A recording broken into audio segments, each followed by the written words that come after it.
오늘 요한계시록 12장 선악의 4차 대전이라는 제목으로 창세기부터 계시록까지의 모든 선악의 역사를 한꺼번에 정리하고 복습하는 그런 시간입니다. 그동안 혹시 못 오셨더라도 오늘 이 한 시간의 말씀으로 전체를 이해할 수도 있을 것입니다. 혹시 다니엘과 요한계시록을 1장부터 마지막 장까지 상세하게 공부하기를 원하시는 분은 진리 바다에 들어가시면 다니엘과 계시록을 1장부터 마지막 장까지 공부할 수 있고 그 외 다른 많은 성경 공부할 수 있는 자료들이 저 속에 들어 있습니다. 그러니까 공부를 더 하시고 싶은 분들은 들어가서 보시기를 바랍니다. 자, 이제 선악의 싸움의 출발점으로 다시 돌아가겠습니다. 창세기 3장 15절, 우리가 첫날 펼쳤던 성경절입니다. 내가 너로 여자와 원수가 되게 하고, 하나님께서 뱀 사탄에게 여자 교회와 원수가 되게 하고, 너의 후손도 사탄의 대리자들도 여자의 후손 예수 그리스도와 원수가 되게 하리니, 여자의 후손은 예수 그리스도는 내 머리를 사탄의 머리를 상하게 할 것이고 너는 그의 여자의 후손 예수의 발꿈치를 상하게 할 것이니라. 이것이 선악의 싸움의 출발입니다. 이 창세기 3장 15절의 싸움이 계시록 12장에 가면 그대로 나옵니다. 12장 2절, 여자가 아이를 베어 해산하게 됨에 아파서 애써 부르짖더라. 여자가 지금 아이를 낳는다고 하는데 저 아이가 누굽니까? 여자의 후손 예수십니다. 이 여자의 후손이 나오면은 뱀의 어디를 상하게 할 것이라고 했습니까? 머리를 상하게 할 것이라고 했습니다. 그러니까 뱀이 이제 나오자마자 죽이려고 하는 것입니다.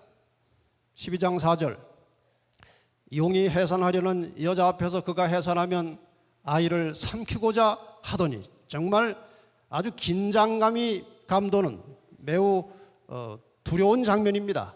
여자의 후손이 나오면 이 여자의 후손을 잡아먹으려고 용이 대기하고 있는 것입니다. 이것이 선악의 싸움의 양상입니다. 자, 이제 이렇게 시작된 첫 번째 싸움은 계시록 12장 7절로 9절에 가장 먼저 있었던 선악의 싸움이 나옵니다. 그 선악의 싸움은 하늘에서 전쟁이 있었다고 했고 미가엘과 사자들이 용으로 더불어 싸웠다고 했습니다. 미가엘과 용이 싸우는 것입니다.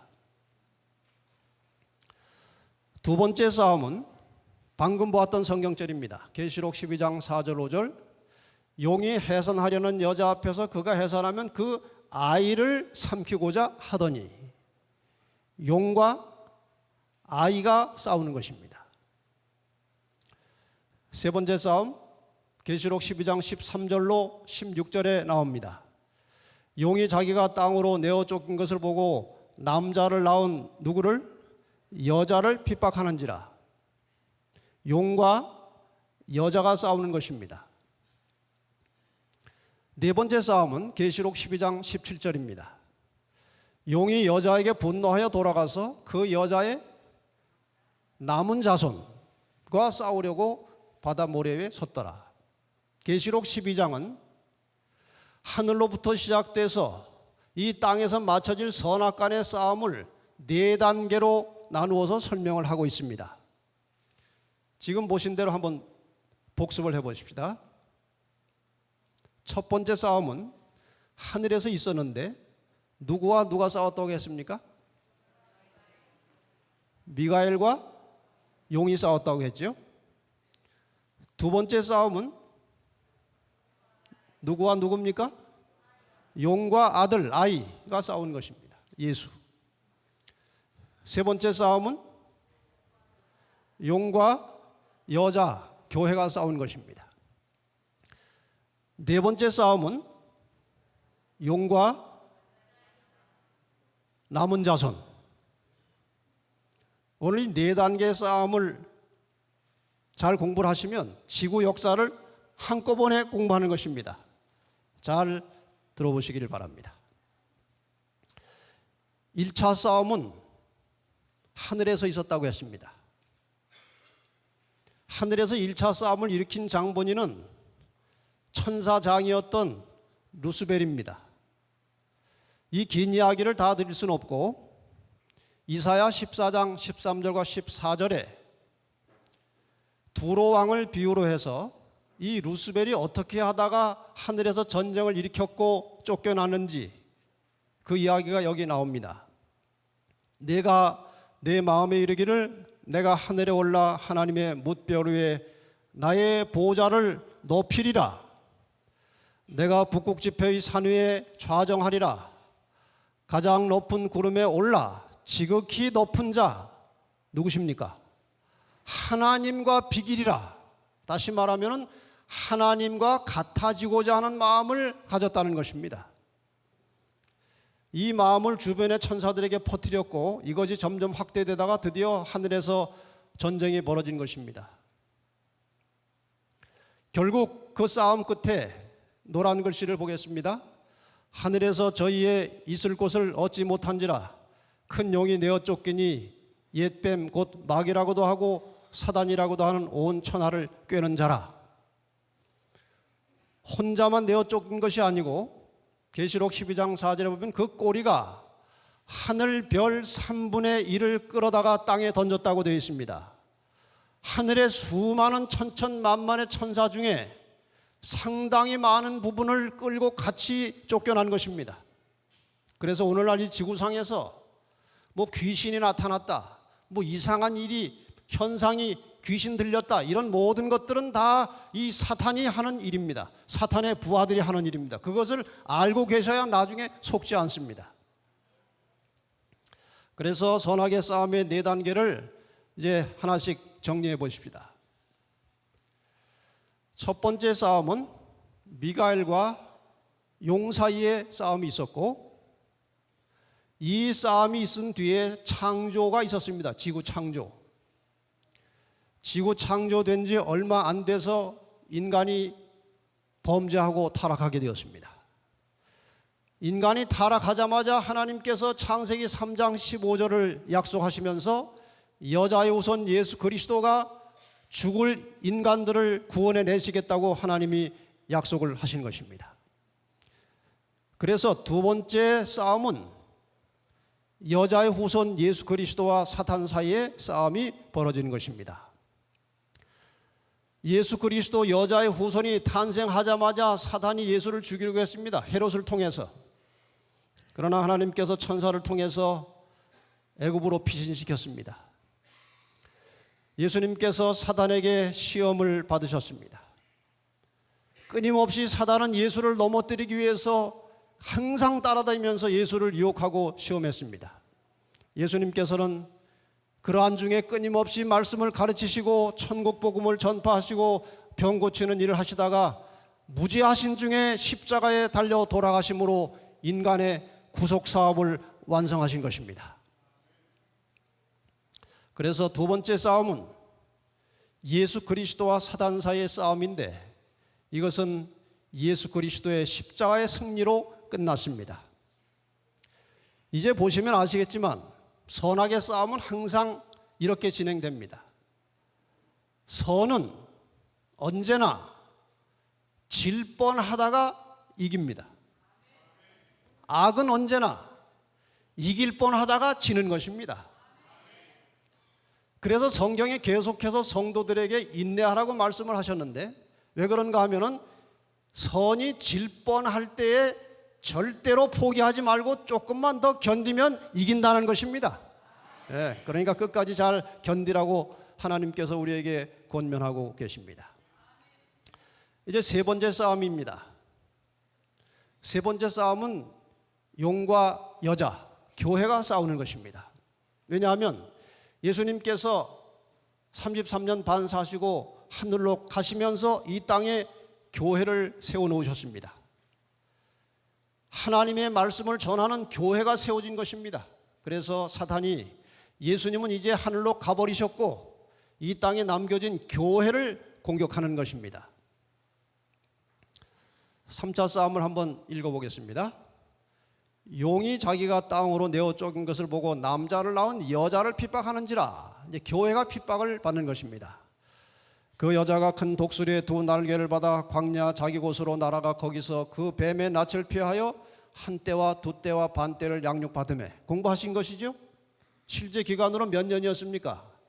1260년 기간, 오랜 기간 동안 중세 종교 암흑 시대에 로마 교회로부터 하나님의 백성들이 핍박을 받았습니다. 여자의 뒤에서 뱀이 그 입으로 물을 강같이 토하여 여자를 물에 떠내려 가게 하려 하되, 이거 중요한 말입니다.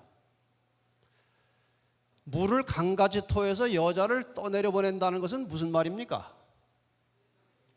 핍박을 쏟아 부어가지고 교회를 이 지상에서 쓸어버리겠다는 것입니다. 그래서 하마터면 쓸어버림을 당할 뻔했는데 누가 여자를 도왔다고 그랬어요? 땅이 여자를 도와 그 입을 벌려 용의 입에서 토한 강물을 삼켰다 그랬어요. 이것이 이제 어떤 내용인지 3차 싸움을 조금 자세하게 공부해 보십시다.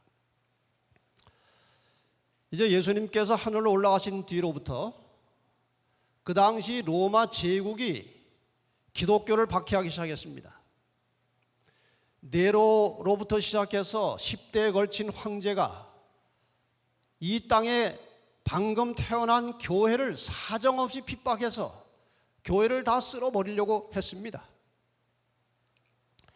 이 당시에 원정극장에 수많은 그리스도인들이 잡혀가서 무참하게 죽음을 당했습니다. 굶주린 맹수들의 밥이 되기도 하고 십자가에 매달려 불에 태워 죽이기도 하고 잔인한 방법으로 기독교인들을 잡아다 죽였지만 이상하게 교인들의 수가 줄는 것이 아니라 점점 더 늘어난 것입니다. 핍박을 하면 할수록 교회는 점점 더 강해진 것입니다. 사단이 감당을 할 수가 없었습니다. 그래서 313년에 콘스탄틴을 시켜서 기독교의 자유를 주라. 아마 그런 암시를 받은 것 같아요. 그래서 콘스탄틴이 기독교의 자유를 주고 마음대로 믿으라고 하면서 그때부터 교회는 점점 타락하기 시작했습니다. 이런 이야기가 오래전부터 전해 내려옵니다. 영국의 한 어부가 청어를 잡아다가 이제 시장에 파는데, 청어. 다른 사람들은 다 죽은 청어를 가져오는데 이 사람은 산 걸 가져와서 비싸게 받는다는 것입니다. 상식적으로 그 바닷가에서 그 청어를 잡아오면 오다가 죽게 돼 있어요, 거리상. 근데 이 사람은 산 거를 가져오는 거예요, 계속해서. 돈을 많이 번 다음에 비결을 얘기했습니다. 바닷가에서 고기를 잡으면 고기 통 속에다가 큰 메기를 한 마리씩 집어넣는다는 것입니다. 그랬더니 동료들이, 아니 이 사람아, 그러면은 메기가 청어를 다 잡아 먹잖아. 먹긴 먹지. 한 서너 마리 먹고 나면 배가 불러가지고 더 이상 못 먹어요. 그러나 그 통 속에 메기가 있기 때문에 이 청어들이 끊임없이 이리 튀고 저리 튀고 움직인다는 것입니다. 계속해서 도망다니고 움직이고 펄떡펄떡 뛰고 하는데, 그러다 보면 런던까지 들어와도 고기가 안 죽는다는 것입니다. 다시 말하면 고기통 속에 편안하게 실려온 고기들은 오다가 다 죽고 그 메기의 환난과 핍박 속에 온 고기들은 안 죽는다는 것입니다. 여러분, 이 신앙하는데 핍박은 종종 필요한 것입니다. 여러분, 어려움이 올 때 성경이 말씀하시기를 환난이 올 때 기뻐하고 즐거워하라고 그랬어요. 왜냐하면 그것과 싸워 이기면서 우리의 신앙이 더 순결해지고 견고해지고 자라나기 때문에 그런 것입니다. 이제 교회가 타락을 하기 시작했습니다. 자유롭게 되니까 핍박이 없으니까 타락한 것입니다. 타락한 교회가 드디어 하나님의 백성들을 핍박하기 시작했는데 그것이 538년이라고 이미 배우셨습니다. 이 내용은 이미 공부를 많이 하셨으니까 그림 잠깐 보고 넘어가겠습니다. 538년부터 1798년까지 1260년 동안 중세 종교 암흑 시대의 핍박을 교회가 받았습니다. 1517년에 종교개혁이 일어났지만 종교개혁이 일어난 지 얼마 후에 제수이트라는 조직체가 만들어져 가지고 종교개혁의 세력을 박멸하기 시작했습니다. 그래서 종교개혁이 잘 돼 나가다가 여러 많은 어려움에 직면하게 되었어요. 청교도들이 영국에서 견디다 못해서 네덜란드로 이제 피신해 갔습니다. 그런데 네덜란드에서도 견딜 수 없어가지고 드디어 1620년 청교도들이 배를 타고 건너가서 도착한 곳이 어디입니까? 그것이 미국입니다. 땅이 여자를 도왔다고 하는 것은 1620년에 청교도들이 미국으로 이주해 들어가서 이쪽 유럽에서 하마터면 다 쓸어버림을 당할 뻔했던 개신교회가 미국에 가서 거대한 개신교 국가로 다시 발전을 하게 된 것입니다. 그래서 땅이 여자를 도왔다는 것은 이 청교도들이 미국으로 이주해 들어가서 교회가 살아났다는 것입니다. 물을 강가지 토해서 쓸어버리려고 했는데 청교도들이 미국 가서 다시 살아났다 이것입니다. 이해가 되시죠? 혹시 기억나시는지 모르겠습니다. 계시록 13장에 두 마리 짐승이 있었는데 첫 번째 나온 복합 짐승은 어디에서 나왔습니까? 바다에서 나왔죠. 두 번째 양같이 생긴 짐승은 미국을 상징하는 것인데 어디서 나왔어요? 땅에서 나왔다고 했죠. 이 땅이 여자를 도왔다는 것이 바로 그것입니다. 미국을 말하는 것입니다. 자, 이렇게 해서 세 번째 싸움이 끝납니다. 교회를 세상의 세력이 공격을 하는데 1차적으로는 로마 제국이 공격했고 2차적으로는 로마 교회가 공격을 했지만 교회는 여전히 살아남았고 1798년 교황이 몰락함으로 세 번째 싸움이 끝났습니다. 여기까지는 과거의 역사입니다. 이제 네 번째 싸움, 남은 자손과 용의 싸움은 우리와 관계된 것입니다. 그래서 좀 상세하게 공부를 해야 되겠습니다. 계시록 12장 17절은 대단히 중요한 성경절입니다. 우리 같이 한번 읽어볼까요? 시작. 용이 여자에게 분노하여 돌아가서 그 여자의 남은 자손 곧 하나님의 계명을 지키며 예수의 증거를 가진 자들로 더불어 싸우려고 바다 모래 위에 섰더라. 자, 과연 계시록 12장에 예언된 여자의 남은 자손은 누군가 하는 것입니다. 여러분 남은 자손 되고 싶으십니까? 오늘 저녁에 잘 들으셔야 남은 자손이 무엇인지 깨닫고 남은 자손에 들어올 수가 있는 것입니다. 제가 바라기는 오늘 이 자리에 참석하신 분들 그리고 각 곳에서 위성으로 방송을 들으시는 이 세미나에 참여하시는 모든 분들, 인터넷으로 모바일로 이 기별을 듣는 모든 분들이 마침내 남은 자손이 되시기를 바랍니다. 이제 이 말씀을 한번 풀어보십시다. 네 번째 단계는 남은 자손에 대한 것입니다. 계시록 13장의 두 짐승, 교황권과 미국이 이제 하나님의 남은 자손들을 마지막 시대에 공격해 올 것입니다. 그리고 계시록 14장에 나타난 남은 자손 14만 4천, 이들은 이 세상을 향해서 하나님께서 주시는 마지막 경고의 기별, 새 천사의 기별을 전파하게 될 것입니다. 과연 이것이 어떤 모양으로 전개될 것인지 한번 보십시다. 일단 남은 자손이 어떻게 해서 형성되는지 역사적 과정을 좀 보겠습니다. 종교개혁이 구교로부터 시작되었습니다. 천주교에서 이제 성경대로 하자고 새롭게 시작된 운동이 종교개혁입니다. 최초로 그전에도 물론 개혁 사업이 있었습니다만은 이제 공개적으로 제대로 시작된 시점을 1517년 루터로부터 시작합니다. 루터는 성경의 권위와 믿음으로 구원받는 것을 주장하고 구교로부터 나왔습니다. 다시 1520년에 루터파로부터 개혁주의가 나와서 또 성서와 교회와 장로를 이제 주장하는 가르치는 그런 개혁주의가 나왔습니다. 개혁주의로부터 다시 1525년에 재침례파가 파생돼 나왔습니다. 정교 분리를 주장하는 교파였습니다. 개혁주의에서 다시 1534년 성공회가 파생돼 나왔고, 성공회는 회심과 속죄와 재림을 강조하는 교파였습니다. 다시 개혁주의로부터 1560년에 장로교가 파생돼 나왔고, 장로교는 하나님의 주권을 강조하고 장로 제도를 자리 잡은 교파입니다. 1612년에 성공회로부터 침례파가 또 빠져나왔습니다. 이들은 침례를 주고 성만찬 예식을 하고 유아 세례를 거부하는 그런 또 성서적 교리를 찾아낸 것입니다.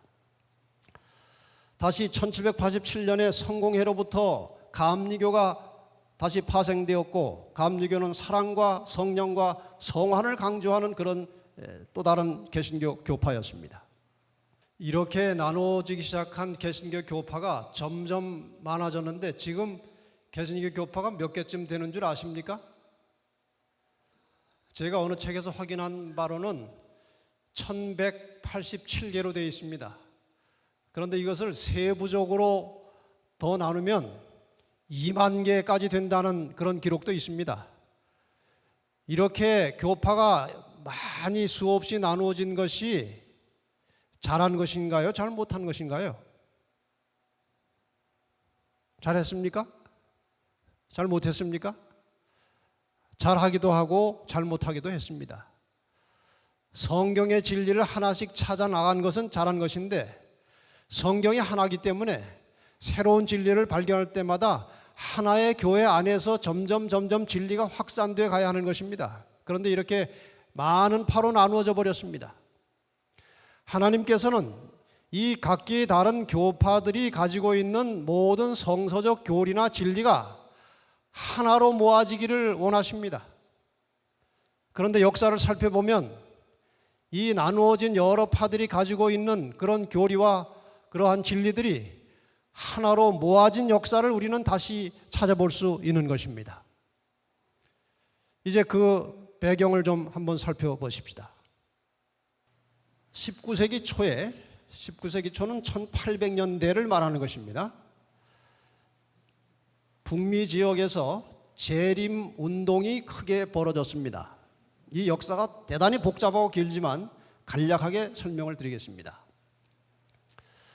16세기부터 18세기까지는 개신교에 대한 가톨릭 구교의 박해가 매우 격렬하게 일어났습니다. 그러던 중에 1816년부터 18년까지 윌리엄 밀러라고 하는 침례교회 교인이 성경 예언을 깊이 연구했습니다. 2년 이상.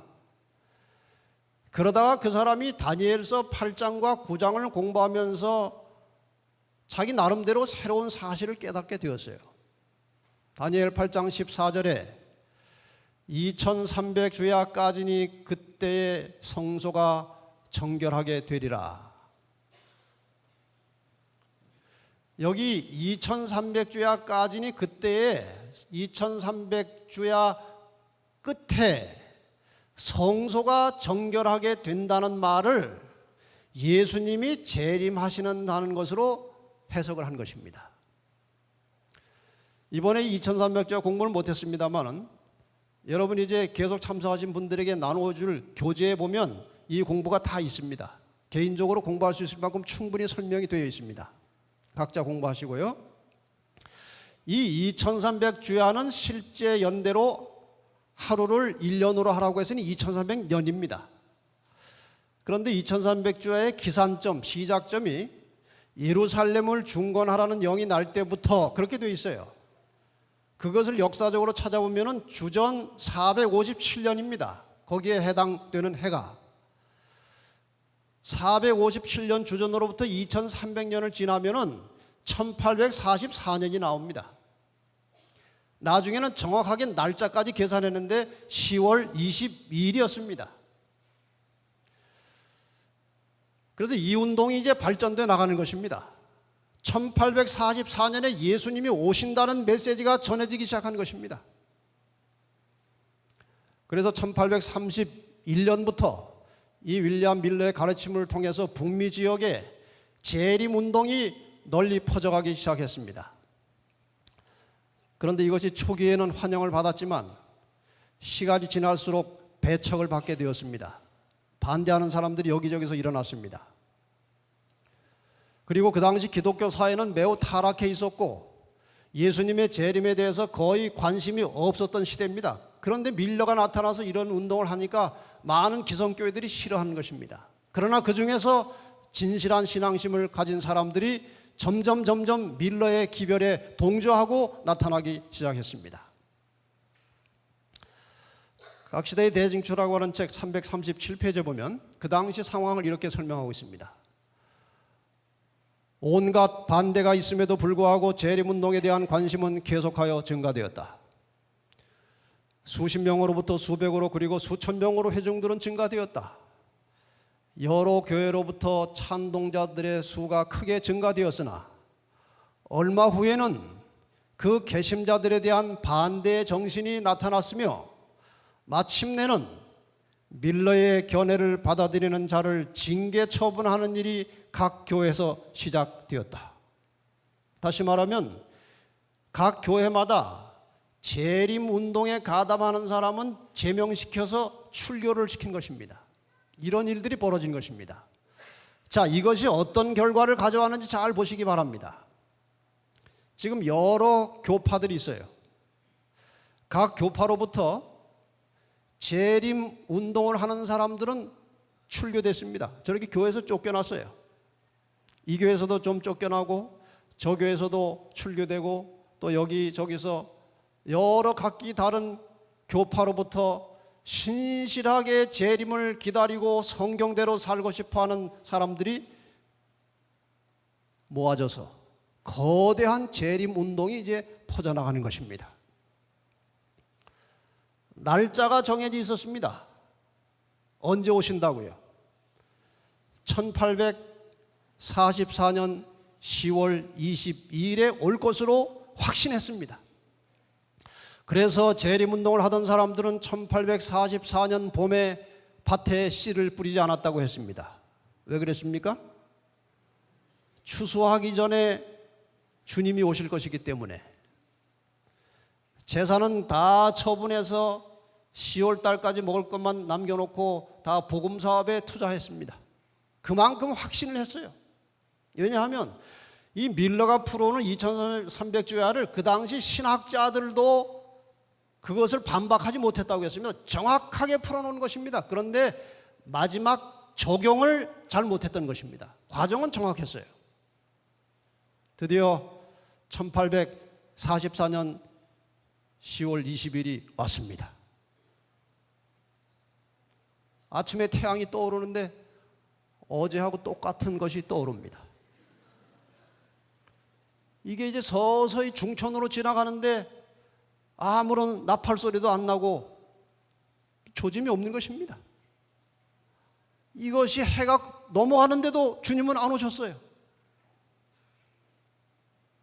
이제 긴장이 시작됐습니다. 그 당시 하루가 지나는 밤 12시 괴종식의 종소리가 울렸는데도 주님은 오시지 않았습니다. 드디어 이들은 대실망을 경험하고 좌절하고 낙담하고 낯을 들고 다닐 수가 없었습니다. 얼마나 창피한지. 그런데 왜 하나님께서 이 일을 그냥 두셨느냐 하는 것입니다. 무슨 이유가 있을 것입니다. 이 사람들이 어느 정도 실망했었느냐를 알려주는 몇 가지 일화가 있습니다. 이것이 그 당시 재림 운동하던 사람들이 상당수가 이 널찍한 바위 위에서 하늘을 쳐다보고 재림을 기다렸다고 하는 승천바위입니다.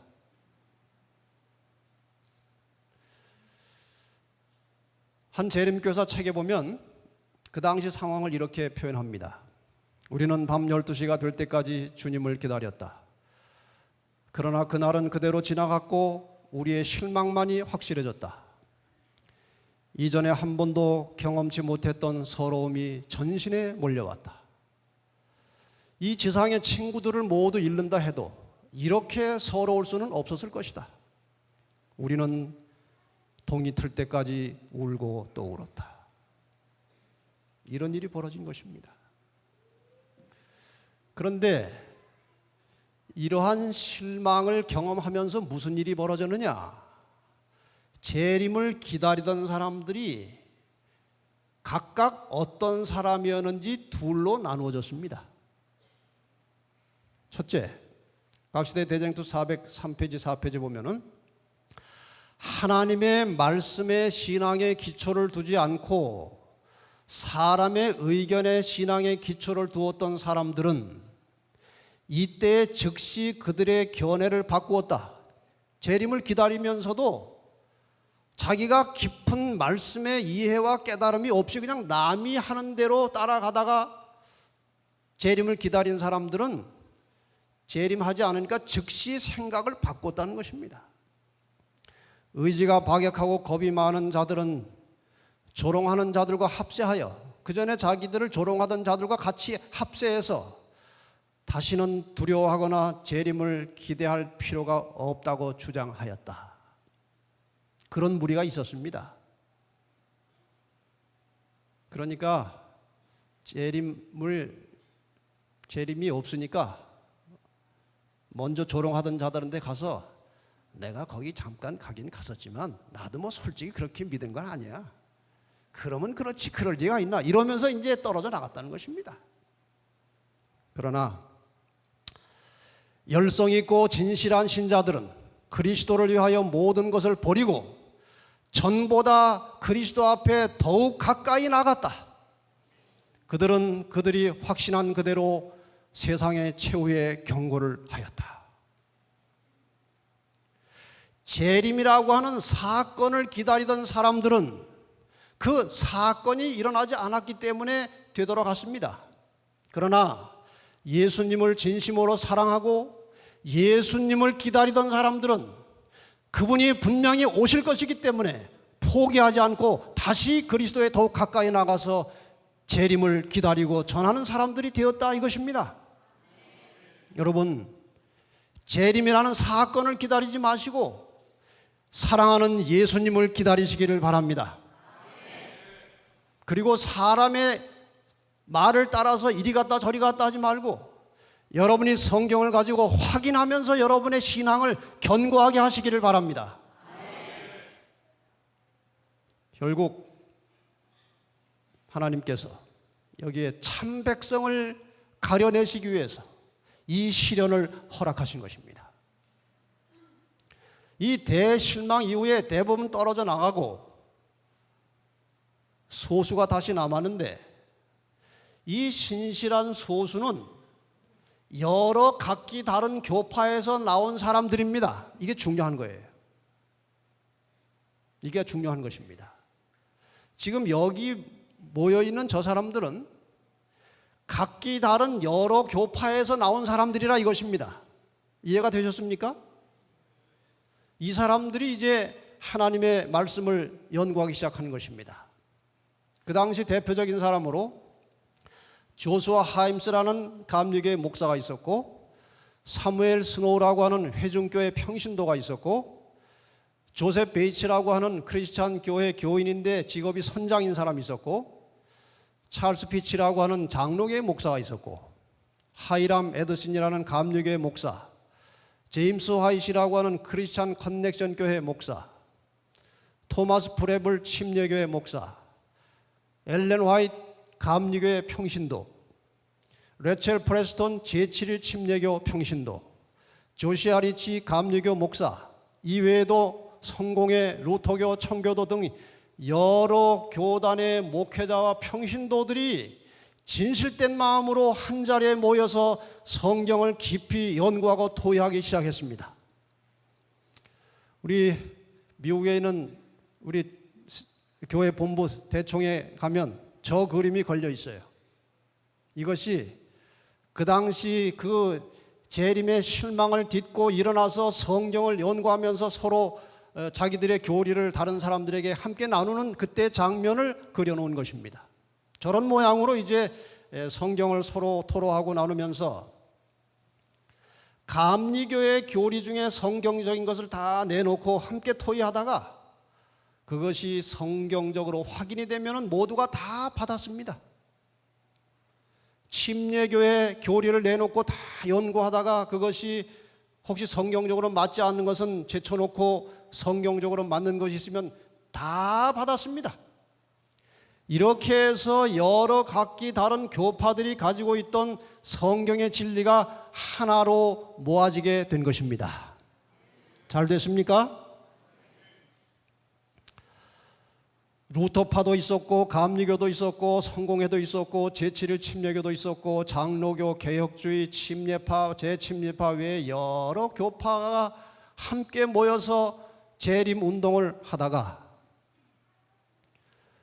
아까 보신 대로 1844년에 대실망을 하게 되었고 실망을 딛고 일어선 신실한 하나님의 자녀들이 함께 모여 앉아서 성경을 연구하고 성경의 진리만 다 모아가지고 하나의 교회를 만들게 되었는데 그 교회가 바로 제7일 안식일 예수 재림교회가 된 것입니다.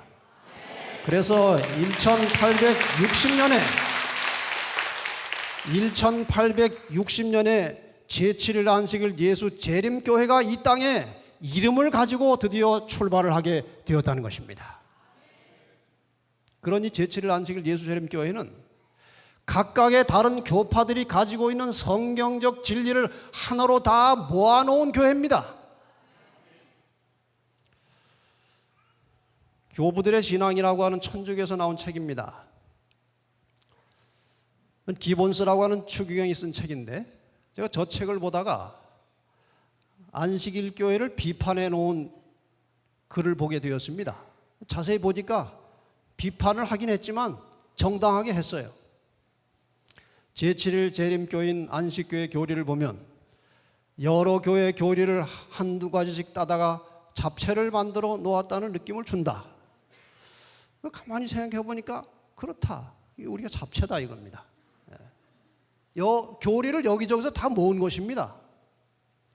즉 가톨릭 교회에서는 구원을 위한 각 개인의 협력의 필요를, 이게 조직을 말하는 것입니다. 전 세계적으로 하나의 조직을 가지고 움직이는 교단은 가톨릭과 제7일 안식일 예수 재림교회밖에 없습니다.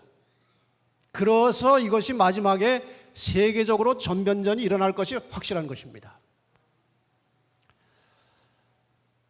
유다교에서는 토요일 안식일과 수입의 10분의 1 헌금과 돼지고기 금식 등을, 개신교로부터는 성서 유일 규범주의를, 베프티스트파로부터는 유아세례 부정과 침례 등을, 현대 위생학에서는 담배, 커피, 차, 술의 배척 등을 따왔다. 잘했습니까? 잘 못했습니까?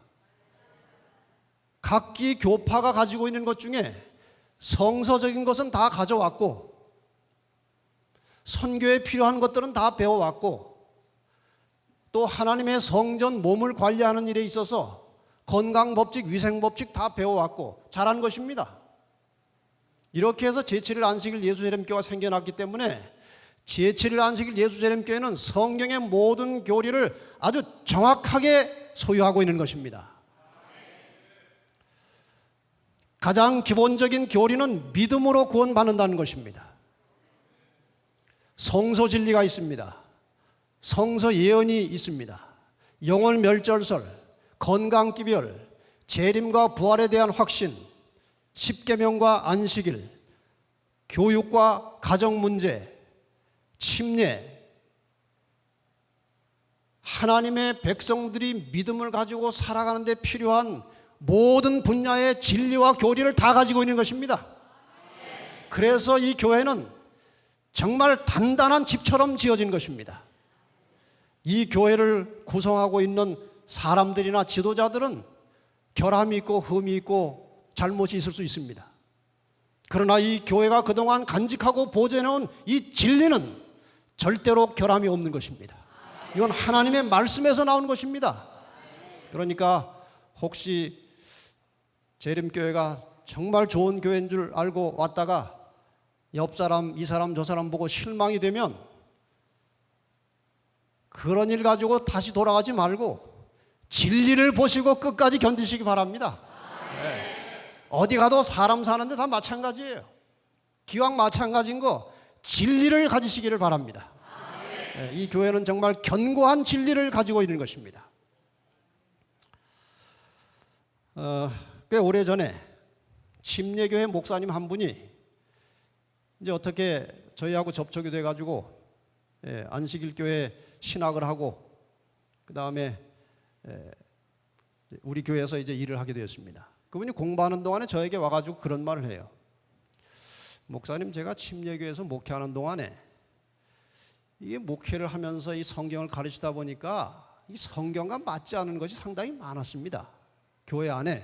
그래서 이 성경대로 좀 제대로 된 교파를 다시 하나 만들어 볼까, 그런 생각을 자기가 했었다는 거예요. 근데 안식일교회 와보니까 그럴 필요가 없게 됐습니다. 여기 와보니 뭐 다 있네요. 성경에 있는 교리가. 왜 그렇습니까? 이 교회 출발이 여러 교파의 성서적 교리를 하나로 모아두었기 때문에 그런 것입니다.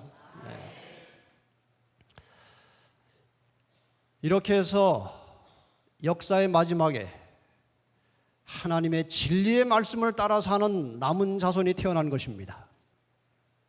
다시 이 말씀을 보겠습니다. 용이 여자에게 분노하여 돌아가서 그 여자의 남은 자손, 곧 하나님의 계명을 지키며 예수의 증거를 가진 자들로 더불어 싸우려고 바다 모래 위에 섰더라.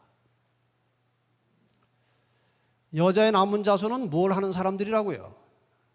계명을 지키는 사람들이라고 했습니다. 제가 그동안 계명을 강조를 많이 했습니까? 안 했습니까? 얼마나 많이 강조했습니까? 그래서 계명 강조는 이제 그만하겠습니다. 또 하나의 특징이 무엇입니까? 예수의 증거를 가졌다고 했습니다. 이 예수의 증거를 또 자세하게 풀려면 시간이 많이 들기 때문에 제가 간략하게 그냥 풀겠습니다. 계시록 19장 10절에 보면은 예수의 증거는 뭐라고 했습니까? 대언의 영이라고 그랬습니다. 저 말도 쉬운 말이 아닙니다. 대언의 영이라고 하는 말을 영어로 쓰면 Spirit of Prophecy 이렇게 되어 있습니다. 저 Spirit of Prophecy에서 중요한 단어는 Prophecy입니다. 예언입니다. 예언. 다시 말하면 남은 교회의 중요한 특징은 하나님의 계명과 함께 예언을 중시하는 것입니다. 예언의 말씀을 중시하는 것입니다. 남은 자손의 특징이 있고 사명이 있어요. 남은 자손의 특징은 하나님의 계명을 존중하여 준수하는 것입니다. 사명은 예언의 진리를 전파하는 것입니다. 이렇게 광범위하게 다니엘과 계시록의 말씀을 그대로 펼쳐서 전하는 교회가 지상에 어디 있습니까? 제7일 안식일 예수재림교회에는 없는 것입니다. 이 특징인 하나님의 계명을 존중하고 준수하는 이 계명의 중심에 들어가면 안식일이 나옵니다. 이미 배우신 대로. 그 다음에 예언의 말씀을 깊이 공부해 들어가면 언제나 결론은 예수님의 재림에 맞춰져 있습니다. 지금까지 공부하지 않으셨습니까?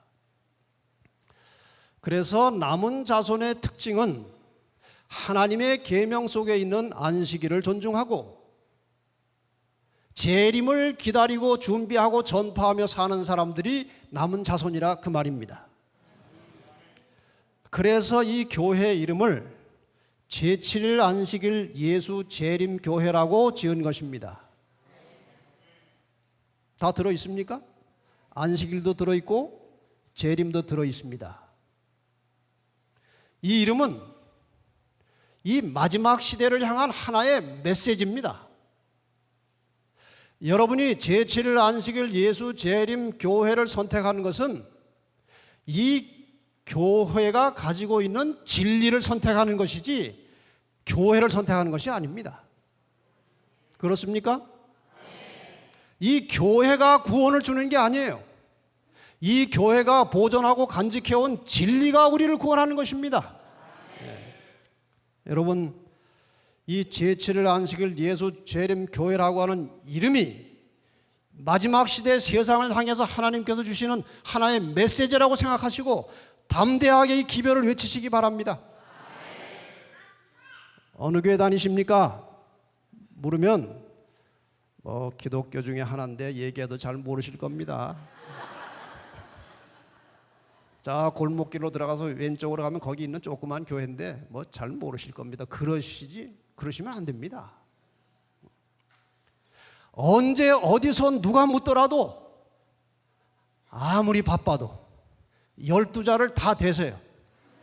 당당하게 나는 제7일 안식일 예수 재림교회 다닙니다. 아니, 왜 이름이 그렇게 길고 복잡합니까? 저는 이러이러한 이유에서 성경의 근거에서 안식일을 지킵니다.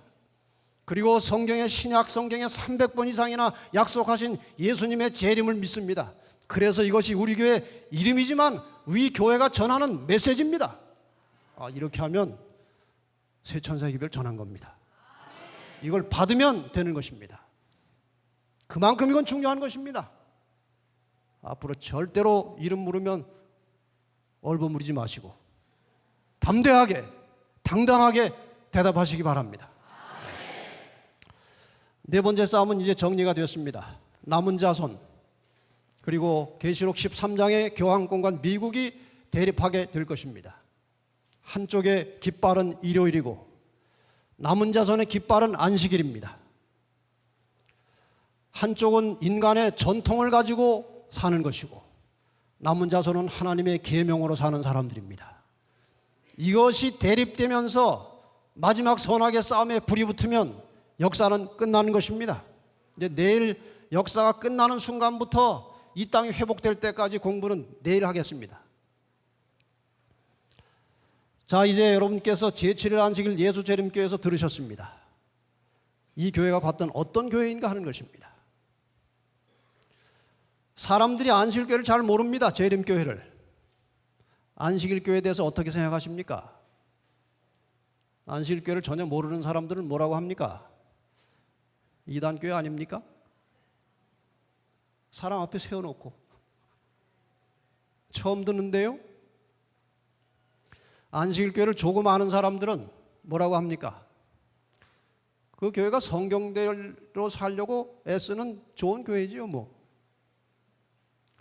안식일교회를 잘 아는 사람들은 그 교회는 정말 성서적인 진리교회입니다. 이렇게 고백합니다. 많은 사람들이 몰라서 이 교회를 오해하고 있는 것이고 제대로 알면 반드시 이 교회에서 진리를 발견하게 되는 것입니다. 그런데 왜 이 한국 땅에서 특히 이렇게 좋은 교회를 이단이라고 하기 시작했느냐? 제가 역사를 거슬려서 다 뒤져봤습니다. 문서를 제가 하나 찾게 됐어요. 1997년 3월에 발행된 사이비 이단 연구 보고서, 대한예수교 장로회 총회 사이비 이단 문제 상담소에서 발행한 것입니다. 여기 이렇게 되어 있습니다. 총회 회의록에 가장 먼저 등장하는 사이비 이단에 대한 기록은 안식교이다. 안식일교가 1904년에 우리나라에 들어왔습니다. 당시에는 예수 재강림 제7일 안식회라고 기록되어 있으며 한꺼번에 40명의 교인이 이 안식회로 옮겨가는 일이 있을 정도로 심각한 문제거리였다. 제4회 총회, 1915년에 있었던 4회 총회, 경기 충청노회에서 예수 재강림 제7일 안식회라는 회에 유혹을 받아 그 교회 교리를 옳다는 자도 있고 그 회로 가는 자도 있는데 그 교를 어찌 처리하여 좋을지 묻는 건의를 했다. 총회에서 이제 그걸 물은 것입니다. 경상노회가 제5회 총회에 올린 보고서에 의하면 특별한 사건으로 울릉도의 40명 교인이 안식회로 갔사오며 라는 충격적인 일이 발생하는 등 상당한 후유증을 겪은 모양이다. 1915년 16년 당시에 교인 40명이라면 엄청난 손실이 아닐 수 없다. 여러분, 이 개신교회가 제7일 안식일 예수 재림교회를 이단으로 몰아붙이기 시작한 출발은 이것입니다. 1904년에 재림교회가 들어와서 지금 여러분이 배우고 있는 이러한 교리를 그때 이미 배웠습니다. 그때 많은 사람들이 이 제7일 안식일 예수 재림교회가 올바른 진리라고 판단이 돼서 많은 사람들이 안식일교회로 넘어왔습니다. 여기 보신 대로 울릉도에서는 40명이 통째로 교회를 안식일교회로 바꾼 것입니다. 이런 일들이 자꾸 벌어지니까 이것을 방지하기 위한 수단으로 응급조치한 것이 이단이라는 딱지를 붙여놓은 것입니다. 이것이 점점 깊어져 가지고 오늘 이러한 세상이 된 것입니다. 그 지회 사무실에 어떤 복잡한 연유로 개신교 목사 두 분이 찾아왔습니다. 우리 지회장님과 권정혜 목사님하고 이렇게 같이 대화를 나누게 됐어요. 조금 이렇게 대화가 통하고 친해졌을 때 한 말이 이것입니다. 안식일교회 이단 아닌 거, 성경적으로 이단 아닌 거 우리가 잘 압니다. 솔직히 말하면 우리 목사들 중에도 안식일 동호회 만들어 가지고 자기들끼리 모여서 안식일 지키는 목사들도 있습니다. 그러나 정치적으로는 이단이 아니라고 할 수 없습니다. 이게 무슨 뜻입니까? 이단이라고 해도 자꾸 안식일교회로 가는데 안식일교회가 이단이라고 하지 않으면, 이단이 아니라고 하면 감당할 수 없는 것입니다. 지금 이 교회를 구성하고 있는 거의 3분의 1 이상은 다른 교회에서 개혁해서 오신 분들입니다. 그래서 이단이라는 딱지는 재림할 때까지 절대로 떼지 못하는 것입니다. 상황이 이런 것입니다. 세계적인 종교학자 월터 마틴이라는 사람이 있습니다. 제가 이상구 박사님하고 얘기하다 보니까 이분이 지금은 돌아가셨지만 꽤 오래전에 위마에 이분이 오셔가지고 그 당뇨병 치료를 받으셨대요. 근데 이분이 이상구 박사님과 대화하다가 그 영혼불멸에 대한 설명을 듣고 완전히 뒤집어져 가지고 당신이 내 신학 체계를 지금 무너뜨리고 있습니다 그러더래요. 그러나 이 사람은 유명한 학자입니다. 세계적으로. 이 사람이 안식일교회를 7년 동안 연구해 가지고 제7일 안식일 예수 재림교회에 관한 진실이라는 책을 썼습니다. The Truth About Seventh-day Adventist. 이 서문의 반하우스라는 사람이 이렇게 썼습니다.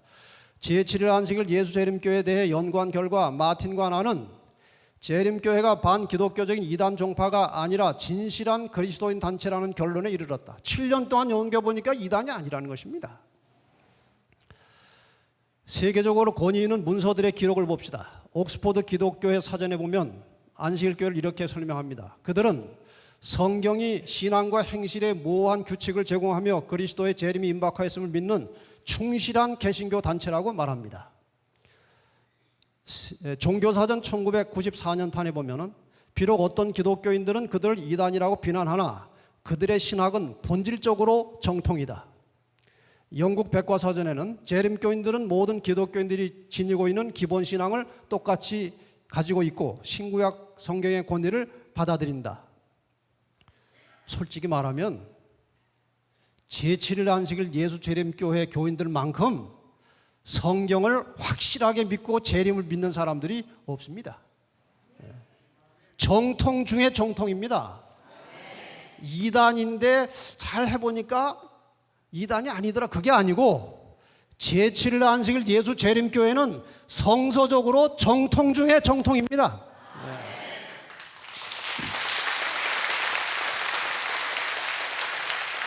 어떤 개신교 목사가 자기 신문에 이제 안식일교회에 대해서 좀 관심을 가지고 저하고 상당한 접촉이 좀 있었습니다. 우리 교회 교리를 보더니 이 정도 교리면은 신문에 내도 괜찮겠다는 것입니다. 그래서 신문에 여러 차례 교리를 내고 한 10번 내더니 마지막에 이렇게 냈습니다. 안식일교회가 이단이고 정통이다. 솔직히 말하면 그들이 우리를 정통이라고 해서 정통이 아니고 우리 스스로 정통입니다. 이단이라고 해도 정통이고 정통이라고 해도 정통입니다. 이것이 제7일 안식일 예수 재림교회입니다. 베리 블랙이라고 하는 사람은 미국 상원 의원의 원목입니다. 이 사람이 제7일 안식일 예수 재림교회 목사입니다. 상원 원목이면 미국 상원 전체의 신앙적 책임자입니다. 대단한 분입니다. 27년간 해군 군종감으로 일했고 190개의 다른 종파 1000명의 군목들을 지도 감독하던 사람입니다. 안식일 교인인데 2009년 1월 20일 오바마 취임식 기념 오찬 기도를 대표적으로 한 사람이에요. 이 사람이 안식일 교인입니다. 패드릭 앨런이라는 제7일 안식일 예수재림교회 목사는 2009년 1월 13일 중남미 자메이카의 총독으로 임명이 됐습니다. 2003년에 저희 교회 종교자유 특별 프로그램에 부시 대통령이 출연해가지고 여러분들은 미국에서 가장 큰 병원 시스템을 운영하고 있으며 여러분의 교회들은 무수한 미국인들에게 매주일 희망과 영감을 주고 있다는 것을 알고 있습니다. 그리고 아주 좋은 말을 많이 했습니다. 힐러리 클린턴도 같이 동참을 했습니다. 재림교인들의 신앙이 아름다운 것은 물론 알고 있지만 저를 특별히 감동시킨 것은 여러분들께서 설교와 가르침과 치료에 헌신적인 교인들이라는 점입니다. 여러분들의 가족들에 대한 헌신은 가족과 함께 안식일을 지키는 것에서 잘 나타나고 있습니다. 이 내셔널 지오그래픽의 이거 유명한 잡지입니다. 세계적으로.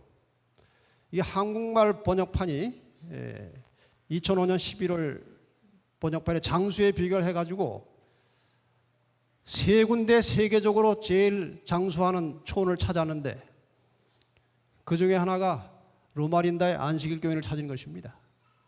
저 밑에 수술하는 것은 91살 된 안식일 교인이 심장 수술하는 장면입니다. 놀랍지 않습니까? 이런 사람들이 재림교인입니다. 이 테드라고 하는 것은 이 세계적으로 유명한 강사들을 초청해다가 강의를 하고 강의를 인터넷 매체에 유튜브에 여기저기 이제 퍼뜨리는 그런 기구입니다. 여기 벤 뷰트나라고 하는 사람이 강의를 하는데 그 로마린다 얘기를 또 한 것입니다. 한번 들어보십시다. So we turned to the data again, and we found America's longest-lived population among the Seventh-day Adventists concentrated in and around Loma Linda, California. Adventists are conservative Methodists. They celebrate their Sabbath from sunset on Friday till sunset on Saturday, a 24-hour sanctuary in time, they call it. And they follow 5 little habits that conveys to them extraordinary longevity, comparatively speaking. In America here, life expectancy for the average woman is 80, but for an Adventist woman, their life expectancy is 89, and the difference is even more pronounced among men who are expected to live about 11 years longer than their American counterparts. Now, this is a study that followed about 70,000 people for 30 years, sterling study, and I think it supremely illustrates the premise of this Blue Zone project. This is a heterogeneous community. It's white, black, Hispanic, Asian. The only thing they have in common are a set of very small lifestyle habits that they follow ritualistically for most of their lives. They take their diet directly from the Bible, Genesis chapter 1, verse 26, where God talks about legumes and seeds, and on one more stanza about green plants, ostensibly missing his meat. They take this sanctuary and time very serious. For 24 hours every week, no matter how busy they are, how stressed out they are at work, where the kids need to be driven, they stop everything and they focus on their God, their social network, and then hardwired right in the religion are nature walks. And the power of this is not that it's done occasionally. The power is it's done every week for a lifetime. None of it's hard. None of it costs money. Adventists also tend to hang out with other Adventists. So if you go to an Adventist party, you don't see people swilling Jim Beam or rolling a joint. Instead, they're talking about their next nature walk, exchanging recipes, and yes, they pray. But they influence each other in profound and measurable ways. This is a culture that has yielded Ellsworth Wareham. 되게 안식일교회 좋은 교회입니까? 참 멋진 교회입니다. 아주 멋진 교회입니다.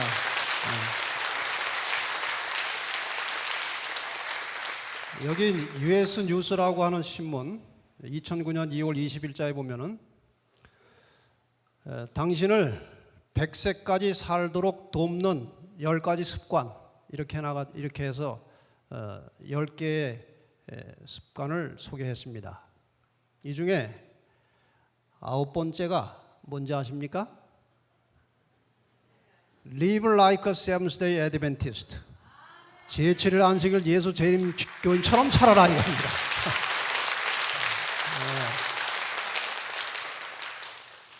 얼마 전에 나온 뉴스윅입니다. 2011년 4월 10일자입니다. 몇 달 안 됐죠. 여기에 또 오래 사는 방법에 대해서 과학적으로 연구한 결과가 나왔습니다. 4가지를 대표적으로 꼽고 있습니다. 저기 두 번째 그림을 익숙합니까? 두 번째 그림. 내용은 이것입니다. 당신이 여자면 오래 살 수 있다는 것입니다. 여자분들 축하합니다. 오래오래 사십시오. 두 번째, 당신이 안식일 교인이면 장수한다는 것입니다. 세 번째, 당신의 어머니가 당신을 25살 전에 낳아야 당신이 건강하다는 것입니다. 여기 여청년들 잘 알아서 하십시오. 당신은 공해가 없는 곳에서 살아야 한다. 이 4가지를 꼽았습니다. 그 4가지 중에도 안식일 교회가 들어간 것입니다. 여러분, 안식일 교인 되기를 주저하지 마시고 선택하시면 복입니다. 복이에요. 제가 이것은 시간상 좀 넘어가겠습니다. 자, 드디어 결론을 좀 만들어 보십시다. 여자의 남은 자손은 하나님의 계명을 지키고 예수의 증거를 가진 사람들입니다. 로마서 9장 20절 28절에 보면은 이사야가 이스라엘에 관하여 외치되 이스라엘 무 자손의 수가 비록 바다의 모래 같을지라도 남은 자만 구원을 얻겠다. 이 남은 자는 어떤 사람들인가? 창세기부터 계시록까지 이 남은 자손들의 특징을 살펴보면 공통점이 있습니다. 첫째, 하나님 편에서 끊임없이 진리를 찾는 사람들입니다. 여러분, 진리를 찾으시기 바랍니다. 찾으면 하나님께서 찾게 해 주실 것입니다. 두 번째, 하나님의 법 말씀을 존중하는 사람들이고 현재 주어진 빛 진리를 따라서 순종하고 사는 사람들이에요. 지금 현재 주어진 빛을 따라 살지 못하면 더 이상 밝은 진리의 빛이 오지 않습니다.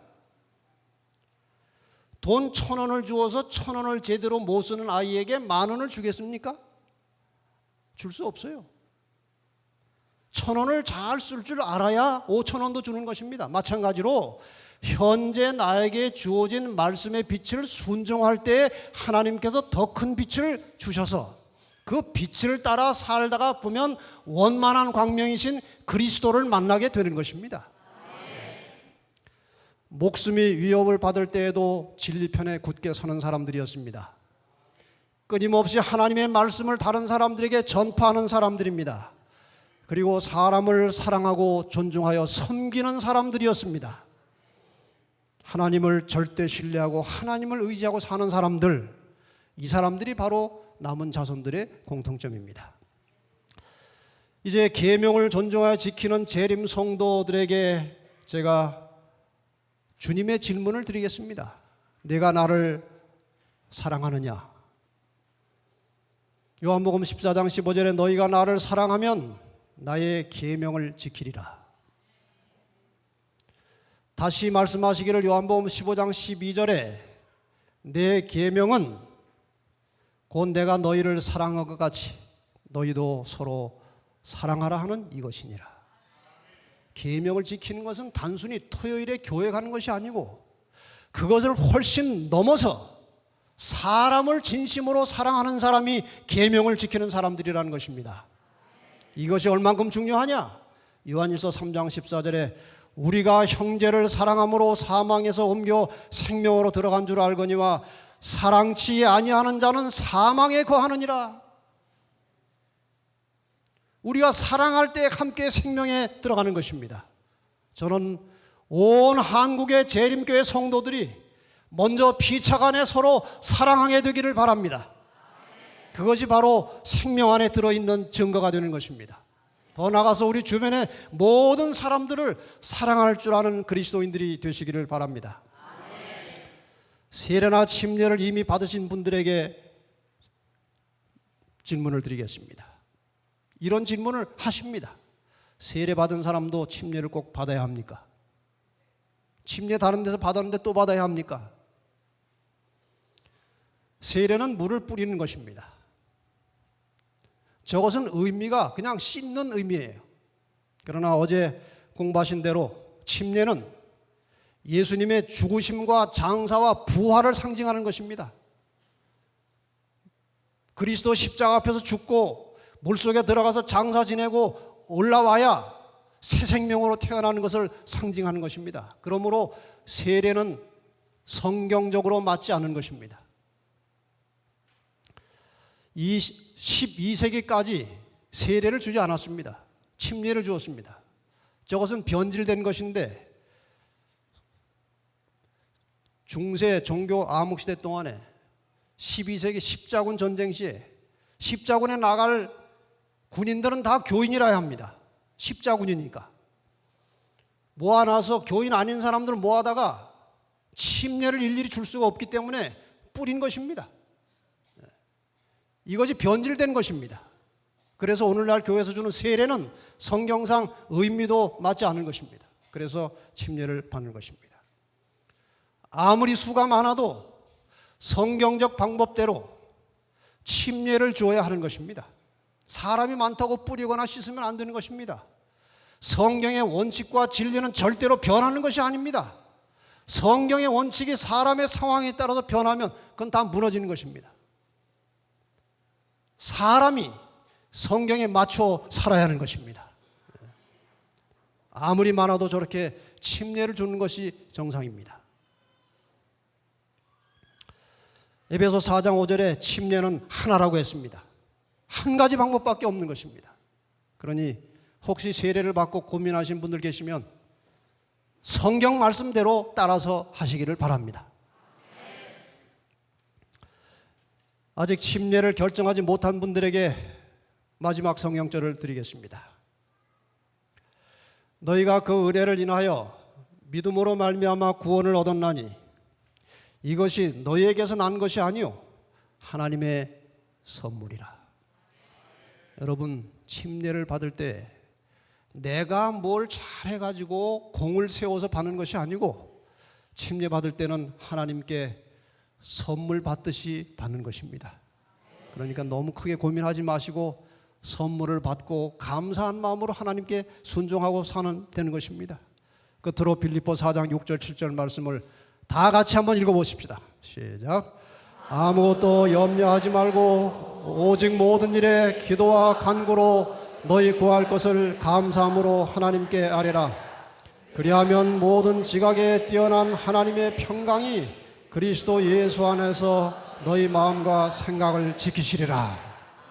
침례를 받고 나서 다 하나님께 맡기시고 그분을 의지하고 살 때 우리 마음속에 평강이 영원한 생명이 이르러 올 것입니다. 이제 특별한 찬양을 함께 들으십시다.